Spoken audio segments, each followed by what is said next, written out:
자, 그 다음에 주님의 요구대로 드리는 진리의 예배다. 이 얘기는 여러 가지 의미가 있지만 먼저는요. 예배 가운데는 반드시 하나님 말씀이 선포되어야 됩니다. 신령과 진정으로라고 하는 말은 속에는 성령으로 드려지는 예배, 그 다음에 진정으로는 진리의 말씀이 선포되는 그런 예배가 된다. 예배가 되어야 된다. 그런 얘기인데, 그러니까 우리가 예배 시간에서 가장 중요한 건 뭐냐면요. 이 말씀이에요. 설교가 그 예배의 하이라이트고 가장 중요한 부분입니다. 그러니까 다른 것들로 대체할 수가 없는 거예요. 이 설교는. 근데 이제 오늘날 시대가 바뀌었다라고 해서 설교를 등한시해요. 시간을 먼저 줄이죠. 40분, 30분. 지금은 15분짜리도 있다라고 하는데 그만큼 설교를 중요시 여기지 않는다는 거죠. 그거는 예배의 생명이 끊어진 것과 마찬가지입니다. 가장 중요한 AKC가 빠지는 거예요. 그러니까 가장 예배에서 중요한 부분이 바로 어디냐? 하나님 말씀을 듣는 설교 시간이에요. 가장 중요한 겁니다. 전해지는 하나님 말씀을 잘 들어야 되죠. 진리의 말씀에 먼저 귀를 기울여야 됩니다. 그래서 너희는 내 목소리를 들으라. 그리하면 나는 너희 하나님이 되겠고 너희는 내 백성이 되리라. 오늘날에도 예배 시간에 전해지는 그 생명의 말씀에 제일 먼저 그 목소리를 듣기 위해서 귀를 기울여야 됩니다. 왜? 그 목소리 안에는 성령의 소리가 들려있기 때문에 성령께서 오늘날 나에게 하시는 그 말씀이 그 음성이 설교 가운데 들어있기 때문에 우리는 거기에 귀를 기울여야 된다는 것이죠. 그 다음에 예수님께서 말씀하시기를 하늘에서 내린 떡은 모세가 준 것이 아니라 오직 내 아버지가 하늘에서 내린 참떡을 너에게 주시나니. 그러니까 하늘에서 내린 이스라엘 백성들이 먹던 그 떡은 모세가 준 것이 아니라 그것도 물론 하늘에서 온 것이지만은 이제는 하늘에서 내린 참떡을 너에게 준다는 거예요. 이게 바로 내가 곧 그 생명의 떡이라는 거죠. 하나님의 떡은 하늘에서 내려 세상에서 생명을 주는 것이니라. 저희가 가로되 주여 이 떡을 우리에게 항상 주소서. 가라사 내가 곧 생명의 떡이니. 예수님 자신이 우리에게 줄 양식이라는 거죠. 그래서 그 설교 말씀 가운데는 반드시 예수의 생애가 들어있어야 됩니다. 물론 아버지와 아들 그리고 성령의 모든 내용이 들어있어야겠지만 가장 중요한 것은 예수의 살과 피를 줄 수 있어야 된다. 그래서 하나님 말씀을 통해서 너는 죄인이다. 회개하라. 그럼 어떻게 할 것이냐. 예수의 피가 필요합니다. 그렇게끔 만들어 놓는 거죠. 그러니 설교 때 처음에는 막 강하게 아주 엄격하게 하나님 말씀으로 우리를 코너에 몰아넣습니다. 아이고 그 말씀 들어보니 나는 죄인이군요. 나는 죽어야 되네. 어떡하죠? 그 다음에 뭘 던져줍니까? 걱정하지 말아라. 너의 죄를 위해서 예수님께서 십자가 달려 죽으셨다. 예수의 피의 공로를 믿고 의지하면은 어떠한 죄도 사함받을 수 있다. 거기에 그냥 살 길이 확 열리는 거죠. 그러면서 그 피의 공로의 절정을 이루면서 예수님만이 나의 구원주시구나 깨닫게 하고, 그러고 이렇게 내가 은혜 가운데 살 수 있는 방법이 뭘까? 성령 충만해야 된다. 이러한 것들을 계속해서 이 말씀을 통해서 전해주는 겁니다. 그런 일들이 계속 이루어져야 된다는 얘기죠. 믿음은 들음에서 나며 들음은 그리스도의 말씀으로 말미암았느니라. 설교 말씀을 많이 듣는 것도 중요하지만 그 말씀이 결국 어디서 오는 거예요? 성경에서 나오는 거잖아요. 그러니까 우리는 말씀도 듣고 또 읽고 또 여러 가지 다양한 매체를 통해서 접하면서 그것을 나의 신령한 양식으로 삼아야 된다는 것. 근데 그런 것들이 어디에서 이루어지느냐? 예배에서 이루어진다는 겁니다. 예배 가운데 설교 말씀 듣는 것이 제일로 중요하다라는 것입니다. 그러니까 어떤 분들은 설교 말씀에 은혜가 안 된다고, 아니 나는 나 혼자 성경 읽고 그러면서 예배 드려야지. 이런 사람들이 있는데 그거는 이 예배 가운데 말씀이 얼마나 중요한지 몰라서 하는 거예요. 신령과 진정으로 예배 드리라고 했는데 그 가운데 진정이 빠져버리는 거죠. 그 다음에 이 하나님 말씀이 선포되면은 큰 소리로 우리가 아멘 하면서 화답해야 됩니다. 그래서 아멘의 그 뜻은 신뢰하다, 믿는다, 진실로 참으로 이런 뜻이 있는 거예요. 아멘 그러면은 신뢰하다, 믿는다, 또 그렇게 될지어다, 말씀대로 이루어지이다, 이런 여러 가지 뜻이 복합되어 있는 그런 이제 히브리어인데, 아멘 그러면은 맞다, 맞장구를 쳐주는 거죠. 어떻게 보면 하나님의 언약 성취에 대한 순종을 다짐한다. 그래서 화답하는 거죠. 아멘으로. 우리 교회 같은 경우는 굉장히 이 아멘을 화답하는 것을 중요시 여깁니다. 그 어떤 경우에는 막 목사님이 강제적으로 막 아멘 해 막 이러면서 막 강력하게 요구하잖아요. 이게 굉장히 중요한 거죠. 왜냐면은 이 예배라고 하는 것은요, 일방적인 그런 소통 현장이 아닙니다. 하나님과 인간이 쌍방이 서로 소통하는 그런 현장이거든요. 그런데 하나님은 계속 말씀하시고 우리는 거기에 대해서 아무런 반응도 하지 않는다라고 하면은 그 예배는 쌍방 소통이 아닌 거예요. 일방적으로 하나님만 소통하고 있는 거죠. 그게 아니란 얘기죠. 서로 화답하는, 서로 이렇게 하나님께서 우리에게 주시고 또 우리 하나님께도 영광 올려드리고, 이게 계속 서로 교차되어야 되는데, 만약 우리가 아멘으로 화답하지 않는다라고 하면은요, 이거는 그냥 일방통행, 일방으로 주어지는 하나의 그런 방식이 되는 거죠. 그래서 우리가 기도할 때나 찬양할 때나 말씀 들을 때나 아멘으로 화답한다라고 하는 것은 바로 지금 예배가 하나님께서 일방적으로 뭐 뭔가를 주는 그런 예배가 아니라 그 예배에 내가 참여해서 같이 하나님께 올려드린다라는 그런 마음으로 드려야 한다 의미에서 우리는 아멘 해야 된다. 또 아멘과 함께 이제 할렐루야라고 하는 말도 이제 가장 많이 쓰이는 말인데, 할렐루야라는 말도 이 히브리어로 하나님을 찬양하라라는 뜻입니다.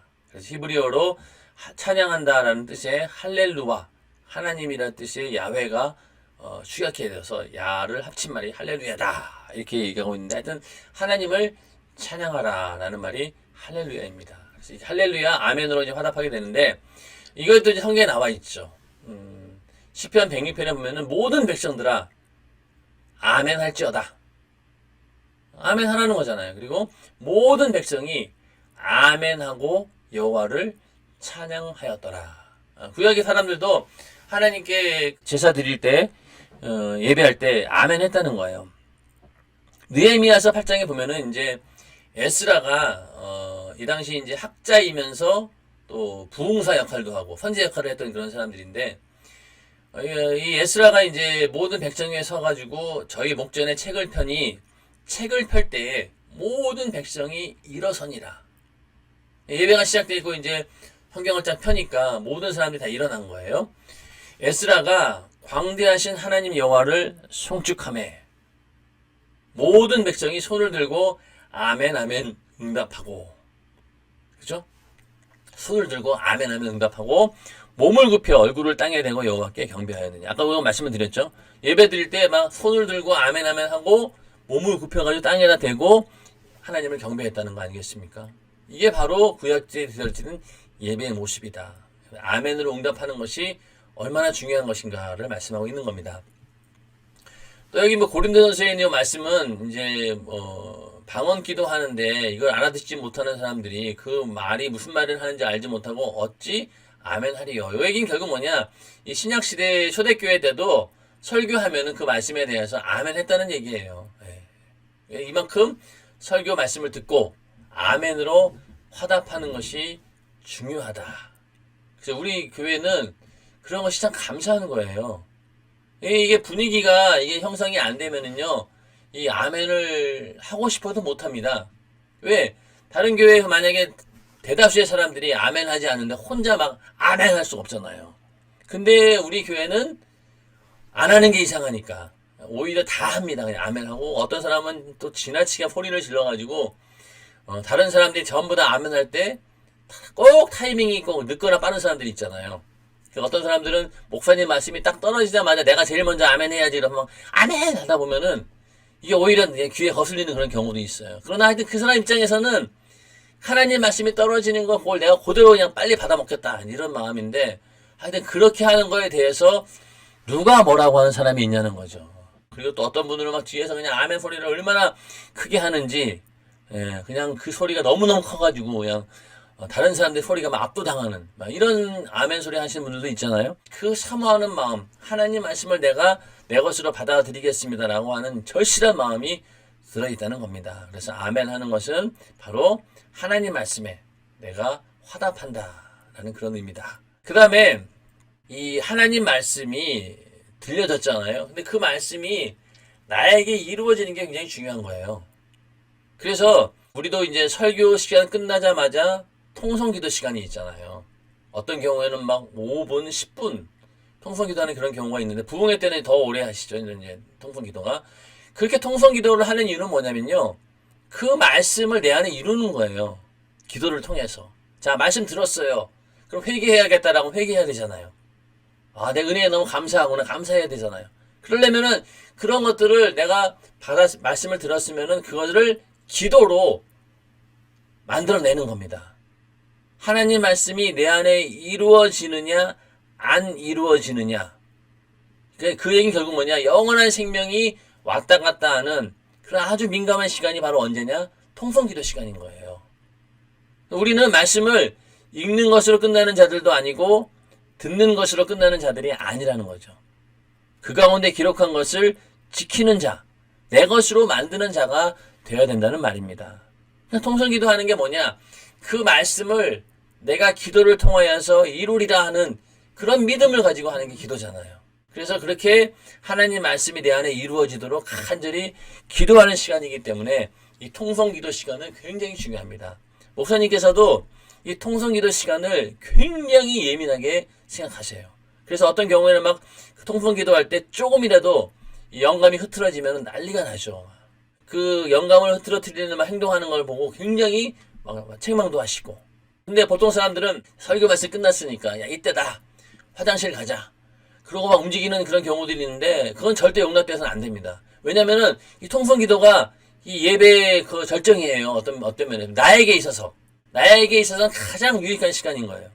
그래서 통성기도 시간에는 막 절대적으로 기도해서 그 말씀을 이루어야 됩니다. 그래서 이런 경우도 사실은 있어요. 설교 시간 내내 너무 육신이 피곤해가지고 졸다가 이제 통성기도 시간이 돌아온 거예요. 아이고 큰일 났다. 내가 오늘 예배 완전 망치겠구나. 이래가지고 이제 통성기도 시간만이라도 정신을 차리자. 그래가지고 이제 통성기도 소리를 잘 듣습니다. 왜냐면은 이 기도 인도자도 통성기도 시간 때 지금 목사님이 하신 말씀을 엑기스로 딱 정리해가지고 막 전하는 거거든요. 기도를. 그러니까 그거를 잘 듣고 막 기도하는 거예요. 그러면은 그는 오늘 들었던 말씀을 정리하면서 그 말씀이 내게 이루어지기를 간절히 바람으로 마음으로 막 통성기도 하다 보면은 말씀은 내가 못 들었는데 통성기도 끝나고 나니까 뭔가 후련해지고 뭔가 이루어지는 그런 느낌 받지 않습니까? 그런 것처럼 말씀을 듣는 것도 중요하고 그 말씀을 들은 다음에 통성기도로 나에게 이루는 것이 굉장히 중요합니다. 그런데 오늘날 많은 교회가 이 통성기도 잘 안 해요. 잘 안 합니다. 그 의미를 잘 모르는 것 같아요. 그냥 부흥의 스타일로 하는 교회니까 통성기도 한다라고 하는데 그게 아닙니다. 이게 부흥의 스타일로 하는 게 아니라 이거는 절대적으로 하나님 말씀이 내 안에 이루어지는 거예요. 그게 중요하다는 얘기죠. 근데 이제 통성기도 할 때 왜 주여 삼창을 하냐? 여기에 대해서 여러 가지 의견들이 있는데 일단은 성경적으로 먼저는 여기 다니엘서 9장 19절에 보면은요. 주여 들으소서, 주여 용서하소서, 주여 들으시고 행하소서, 지체치 마옵소서. 요게 부르짖는 의미가 있는 거죠. 너는 내게 부르짖으라 했으니까 부르짖을 때 처음에 뭔가 이 부르짖음이 시작하는 게 이제 주여를 3번 부르는 거예요. 주여 하면서 결국 부르짖기 위해서 하는 것이고 그 내용 가운데는 주님 들어주세요. 내 죄를 용서해 주세요. 응답을 행하소서. 이러한 간절함이 들어있다는 겁니다. 그래서 주여 삼창이죠. 예전에 이제 우리나라에 보면은 이제 만세 삼창 그런 게 있었잖아요. 아마 그런 거에서 연관되지 않았을까. 그런 부분도 있습니다. 그러니까 만세 삼창을 하잖아요. 우리는 만세. 그런 것처럼 주여 부를 때도 이렇게 3번 부르자. 이런 의미도 있지만 그러나 성경적으로도 이런 의미도 있다. 그리고 가장 중요한 것은 부르짖어. 기도하기 위해서 주여 삼창을 한다. 우리 교육자들 훈련 받을 때 이 주여 삼창이 안 되는 경우도 많이 있습니다. 저 같은 경우가 그래요. 이 주여 삼창이 잘 안 됐어요. 주여를 하는데 다른 사람들은 막 주야 그러면 막 이 소리가 길었어요. 막 엄청 주여 하면은 막 거의 1분 막 가는데 나는 주여 또 끊어지는 거예요. 그러니까 그것 때문에 얼마나 야단맞았는지 모릅니다. 근데 이제 목사님이 알려주시더라고요. 주여 할 때 주는 짧게 하고 열을 길게 해라. 그래서 주야 이렇게 하는데 근데 그게 훈련이 돼야 되는데 저는 이제 이런 부분이 잘 안 돼요. 그러면 지금도 이 기도 인도가 참 어렵습니다. 그러나 하여튼 이 주여 삼창 이게 중요한 거예요. 이게 중요합니다. 우리가 왜 저 뭐 군대 가면은 저도 이제 그 군대 갔을 때 지금도 기억나는 게 불영 조정 3회 실시 지금 뭐 차렷 열중셔 하여튼 뭐 세 가지였는데 아이고 그거를 아침부터 저녁까지 그것만 했어요. 차렷 열중셔 뭐 뒤로 돌아간 거 하여튼 뭐 세 가지였는데 경례인가 하여튼 뭐가 세 가지였는데 그거를 그냥 신병 때 그냥 엄청나게 소리 지르고 했던 기억이 나는데 그런 거랑 좀 비슷한 의미인 것 같아요. 그래서 주여 삼창은 처음부터 하나님 앞에 내가 정말로 부르짖어 기도하리라 하면서 그냥 모든 걸 그냥 쏟아가지고 하나님 앞에 드린다는 그런 의미로 하는 것이 바로 이 주여 삼창입니다. 통성기도의 필수적인 요건이죠.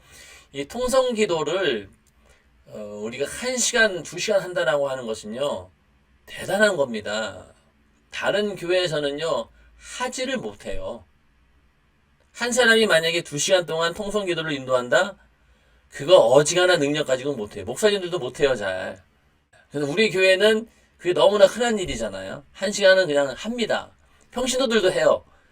그만큼 영역이 있다는 겁니다. 여러분들이 이 통성기도 막 30분? 1시간. 작전기도 때는 우리가 막 2시간도 하잖아요. 그건 대단한 거예요. 그 영역이라고 하는 것은. 그래서 우리가 자부심도 가져야 되고 그만큼 우리 연세중앙교회는 기도하는 교회고 그 기도의 능력이 있는 교회다라는 것을 여실히 볼 수 있는 게 바로 이 통성기도.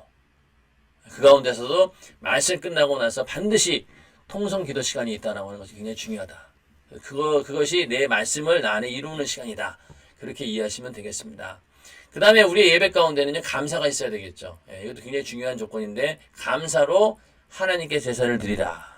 그래야지 네가 환난 날에 나를 부르면 응답하신다는 거 아니겠습니까? 그리고 감사로 제사를 드려야 된다. 또 즐거운 마음으로 예물을 드려야 된다.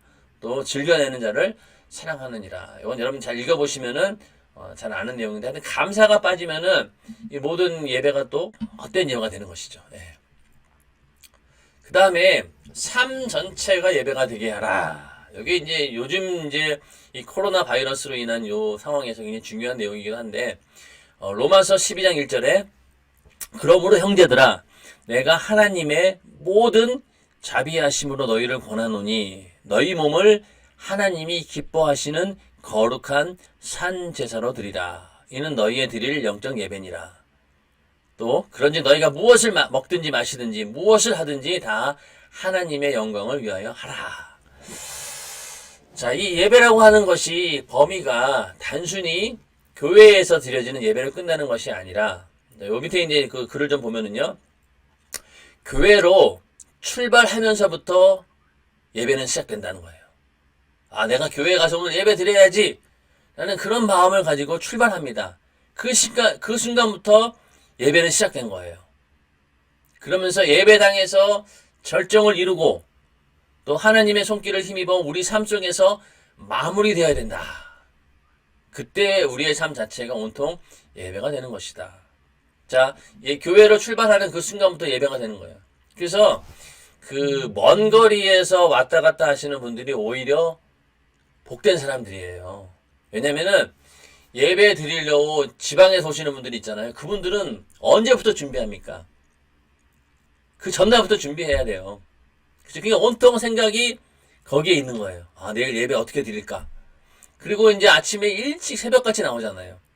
그러면 막 서너 시간 동안 차를 몰고 옵니다. 그러니까 여기 교회를 출발하면서부터 뭐라고 했어요? 예배니까 그거 자체가 예배가 되는 거예요. 그러니 이 가까운 데에 있는 5분 거리 안에 있는 사람보다 얼마나 더 많은 예배를 드리는 겁니까? 그쵸? 그래서 먼 곳에서 예배 드리시는 분들 자부심도 가지시고, 아, 내가 더 큰 복을 가진 자들이구나 라는 그런 믿음을 가지고 시작 때부터 예배라는 거죠. 그래서 예배당에 와가지고 절정을 이루고 그 다음에 끝나는 게 아니라는 거죠. 그리고 돌아가면서 우리 삶 속에서 마무리되어야 된다는 거.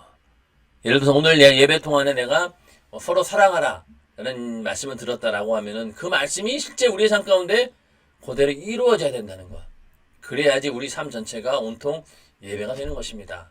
그래서 어떤 사람들은 이 말씀 오해해가지고 그냥 예배 장소 상관없이 아무 데서나 다 드리는 것이 예배다라고 하는 사람들이 있는데 그건 잘 몰라서 하는 얘기예요. 그래서 어떤 분들은 그 말은 저는 참된 의미가 뭔지는 모르겠지만 노동이 예배다 이런 사람들도 있는데, 물론 우리가 일하는 것 자체가 신성한 일이죠. 땀 흘려 일해야지만이 되는 것이고 그렇게 또 하나님께서 명령하신 경제 윤리니까. 그러나 그 노동 자체가 예배다라고 하기에는, 그러면 그 얘기 어떻게 되냐면은 결국은 주일날 일해야 되면은 그냥 일하는 것도 예배니까 주일 예배 대신 나는 밖에 나가서 일하는 것 자체가 예배다, 이렇게 생각할 수 있다는 거예요. 꼭 내가 주일날 교회에 오지 않더라도 내 삶 자체가 예배인데 어디에 있든 뭔 상관이요. 그러니까 나는 전혀 그런 개의치 않고 항상 내가 있는 곳이 예배 처소다, 이렇게 말하는 것은 좀 곤란하다는 겁니다. 그거는 자신의 어떤 육신의 기회를 삼고자 하는 그런 마음이 있다는 거예요. 그러나 진정한 예배자들은요, 우리의 삶 전체가 예배가 되기도 하지만은, 그러나 하나님께 예배드리는, 교회에 와서 예배드리는, 또 교회가 정한 시간에 예배드리는 그것을 가장 중요하게 여긴다는 거죠. 그래서 될 수 있으면은 예배당에 와서 예배드리는 것, 그것을 목적으로 삼아야 된다는 겁니다. 그래서 우리가 그 말씀을 듣고 나서 그 말씀대로 살아갈 때 그것이 우리의 삶의 예배가 되는 것이지, 그게 되지 않으면은요, 이 삶의 예배가 안 되는 겁니다. 잘 이해가 되시죠? 그러니까 그냥 이거는 예배가 장소니 이런 거 교회도 필요 없어, 그냥 내가 예배 드리는 것이 어느든 예배가 될 수 있다라고 착각한다는 수 있다는 거죠. 그거 아니라는 겁니다. 그래서 예배라고 하는 것도요, 개인 예배가 있어요. 큐티 같은 거는요, 개인적으로 드리는 예배입니다. 그리고 우리는 이제 공예배라고 하는데 주일 예배, 3일 예배, 교회가 정한 공예배들이 있죠. 예, 그런 이제 공적으로 드려지는 예배고, 또 생활 예배라는 것도 있어요. 가정에서 드리는 예배, 개업 예배, 이런 거 있잖아요. 또 돌이나 생일 때 드리는 예배, 이런 예배들도 생활 예배, 생활 속에서 드려지는 예배입니다. 어느 것 하나가 전체를 대신할 수는 없어요. 예배의 범주 안에 여러 것들이 다 들어가지만은 이 개인 예배로 드려지는 큐티가 공예배를 대체할 수는 없다는 겁니다. 예배의 성격을 잘 알고 드려야 된다는 것이죠. 어떤 사람들은 큐티 드리는 걸로 인해서 내가 오늘 예배를 대체한다라고 하면 말이 안 된다는 거죠. 그래서 우리는 개인 예배도 있고, 또 생활 예배도 있고, 또 공예배도 있고, 이게 전부 다 우리의 삶 가운데 이루어질 때 우리의 삶 전체가 하나님께 올려드리는 거룩한 산제사가 된다는 것입니다. 근데 이 사람들은 이거를 모르고요, 불신자들도, 또 예수를 핍박하는 사람들도 제일 많이 인용하는 게 두세 사람이 모인 곳에 주님이 함께 계신다. 이건 또 어디서 또 알았는지 그거 가지고 꼭 교회에서 예배 드려야 되느냐, 너희들이 두세 사람 모인 곳에 항상 주님도 함께 하신다고 했으니 그것도 예배지. 그러면서 얼마나 많이 핍박을 하는지 모릅니다. 이번에 특히 코로나 사태로 인해서 현장 예배를 드리는 교회를 향해서 그 말씀을 들이대가면서 자칭 기독교인이라고 하는 사람들도 얼마나 많이 욕을 했는지 모릅니다. 너희들이 그래가지고 더 욕을 먹는 거다, 신천지와 다른 게 뭐냐, 이러면서 별의별 그 얘기를 다 했는데, 그건 다 예배에 대해서 모르고 있는 거예요. 이 공적인 예배가 얼마나 중요한 건지, 회중이 모여서 드리는 예배가 얼마나 중요한 건지 그들은 몰라요. 그냥 이 옆에 있는 이 개인적인 큐티나 이런 거랑 다 똑같은 줄 안다는 거죠. 아닙니다. 우리는 지금 어쩔 수 없이 이 코로나 바이러스로 인해서 공적으로 모여서 예배는 못 드리지만은, 그러나 온라인으로 예배를 드린다 할지라도 그 마음만은 우리가 함께 모여서 예배 드린다는 그런 마음을 가지고 예배를 드리라는 거예요. 나 혼자 지금 예배 드리는 게 아닙니다. 네트워크라는 게 뭡니까? 연결되어 있잖아요. 그래서 온라인으로 정한 시간에 예배 드린다라고 하는 것은요, 모든 성전이 하나로 연결되어 있는 겁니다. 그런 상태에서 한 마음으로 예배를 드리는 의미를 가지고 드려야 되는 것이지, 내가 지금 이 온라인으로 드리는 그 자체 그거만 보면 안 된다는 얘기죠. 다 연결되어 있으니까. 그래서 정한 시간에 드려지는 예배 가운데 모든 사람들이 회중에 모이진 않았지만은 이게 네트워크로 연결이 돼서 모여 있는 거잖아요. 온라인으로. 그런 의미를 가지고 예배 드린다는 마음을 갖고 예배를 드리라는 겁니다. 그래서 삶 전체가 예배가 된다는 의미를 잘 이해하셔야 된다. 그래서 여기도 보시는 것처럼 예배당에서 결정을 이룬다고 했잖아요.